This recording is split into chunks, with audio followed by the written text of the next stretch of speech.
নতুন আইজিপি আলী হোসেন ফকির।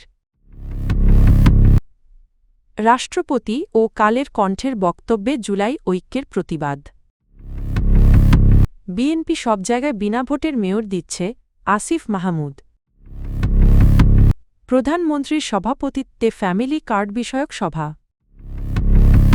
৫ আগস্টের পর হয়রানির উদ্দেশ্যে হাজার হাজার আসামি করা হয়েছে, স্বরাষ্ট্রমন্ত্রী।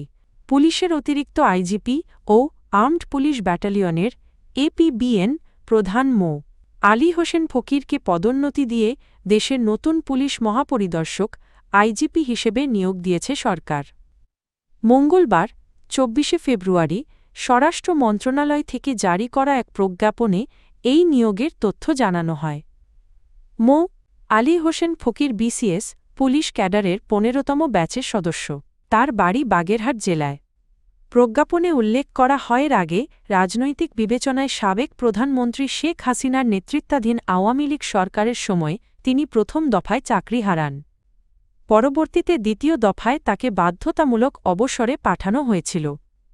নতুন আইজিপি হিসেবে দায়িত্ব গ্রহণের মধ্য দিয়ে পুলিশের শীর্ষ নেতৃত্বে একটি গুরুত্বপূর্ণ পরিবর্তন এল বলে মনে করছেন সংশ্লিষ্টরা। রাষ্ট্রপতি মোহাম্মদ সাহাবুদ্দিনের একটি সাক্ষাৎকার ও তা ঘিরে প্রকাশিত ভিডিও কন্টেন্টে নিজেদের নাম জড়ানোকে সংঘবদ্ধ মিথ্যাচার আখ্যা দিয়ে তীব্র নিন্দা ও প্রতিবাদ জানিয়েছে জুলাই ঐক্য। মঙ্গলবার ২৪শে ফেব্রুয়ারি দুপুরে সংবাদ মাধ্যমে পাঠানো এক বিবৃতিতে সংগঠনটি জানায় যে ঘটনার সঙ্গে তাদের সম্পৃক্ততার ইঙ্গিত দেওয়া হয়েছে সে সময় জুলাই ঐক্যের অস্তিত্বই ছিল না। বিবৃতিতে বলা হয় ২৩ ফেব্রুয়ারি ২০২৬ প্রকাশিত চমকানো তথ্য দিলেন রাষ্ট্রপতি শিরোনামের এক সাক্ষাৎকারে রাষ্ট্রপতি ২২শে অক্টোবর ২০২৪ বঙ্গভবন ঘেরাওয়ের প্রসঙ্গে বলেন, অমুকের দল তমুকের দল মঞ্চ ঐক্য কত কি রাতারাতি সৃষ্টি। এগুলো একই টাইপের লোকজন বিভিন্ন ফোরামে বিভিন্ন নামে। কোথায় তারা এত টাকা পেল? যদিও ওই সাক্ষাৎকারে সরাসরি জুলাই ঐক্যর নাম উল্লেখ করা হয়নি, তবে সাক্ষাৎকারটির সূত্র ধরে একই দিন কালের কণ্ঠ এর অফিসিয়াল ফেসবুক পেজে প্রকাশিত রাষ্ট্রপতিকে পদত্যাগে চাপনাটক মঞ্চস্থের অভিযোগ শিরোনামের একটি ভিডিওতে সংগঠনটির নাম স্পষ্টভাবে উল্লেখ করা হয়। ইন্টেরিম সরকারকে বিনা ভোটের সরকার বলে সমালোচনা করা বিএনপি এখন সারা দেশে বিনা ভোটের মেয়র দিচ্ছে, এমন অভিযোগ তুলেছেন জাতীয় নাগরিক পার্টির এনসিপি মুখপাত্র আসিফ মাহমুদ সজীব ভূঁইয়া। সোমবার ২৪শে ফেব্রুয়ারি রাতে নিজের ভেরিফাইড ফেসবুক পেজে দেওয়া এক পোস্টে তিনি এই অভিযোগ করেন। আসিফ মাহমুদ লেখেন, শহরগুলোতে ভোটের অঙ্ক দেখে নির্বাচন দেওয়ার সাহস পাচ্ছে না সরকারি দল। ইন্টেরিমকে সকাল বিকেল বিনা ভোটের সরকার বলে গালি দেওয়া দলটি এখন বিনা ভোটের মেয়র দিচ্ছে সব জায়গায়। তিনি আরও লেখেন, আপকামিং বিনা ভোটের উপজেলা চেয়ারম্যান বিনা ভোটের, ইউপি চেয়ারম্যান বিনা ভোটের, মেম্বার বিনা ভোটের, ওয়ার্ড কাউন্সিলর। প্রধানমন্ত্রী তারেক রহমান এর সভাপতিত্বে ফ্যামিলি কার্ড চালু সংক্রান্ত একটি সভা অনুষ্ঠিত হয়েছে। মঙ্গলবার ২৪শে ফেব্রুয়ারি দুপুর ১২:৩০টায় বাংলাদেশ সচিবালয়ে মন্ত্রিপরিষদ বিভাগের সম্মেলন কক্ষে এই সভা অনুষ্ঠিত হয়। প্রধানমন্ত্রীর অতিরিক্ত প্রেস সচিব আতিকুর রহমান রুমন সভার বিষয়টি নিশ্চিত করে জানান, নির্বাচনী অঙ্গীকার অনুযায়ী ফ্যামিলি কার্ড কর্মসূচি বাস্তবায়নের লক্ষ্যে এ সভা আয়োজন করা হয়েছে।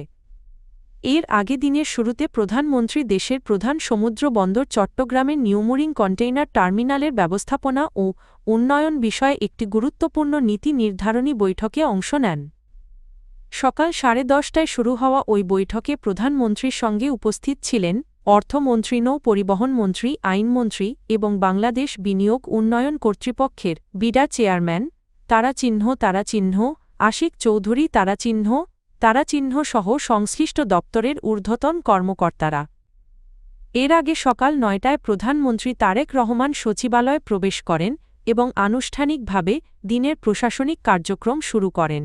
২০২৪ সালের ৫ আগস্টের পর হয়রানির উদ্দেশ্যে বহু সুবিধাবাদী মামলা দায়ের করা হয়েছে বলে মন্তব্য করেছেন স্বরাষ্ট্রমন্ত্রী সালাউদ্দিন আহমদ। মঙ্গলবার ২৪শে ফেব্রুয়ারি দুপুরে সচিবালয়ে স্বরাষ্ট্র মন্ত্রণালয়ে সাংবাদিকদের সঙ্গে আলাপকালে তিনি বলেন, ৫ আগস্টের পর এমন অনেক মামলা হয়েছে যেখানে শত শত এমনকি হাজার হাজার মানুষকে আসামি করা হয়েছে।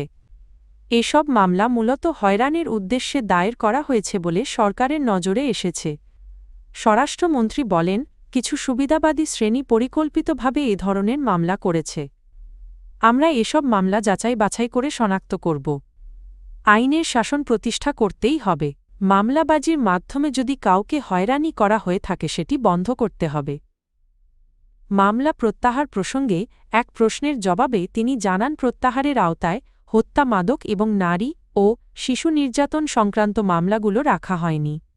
এছাড়া অন্যান্য রাজনৈতিক ও হয়রানিমূলক মামলাগুলো পর্যালোচনা করা হয়েছে।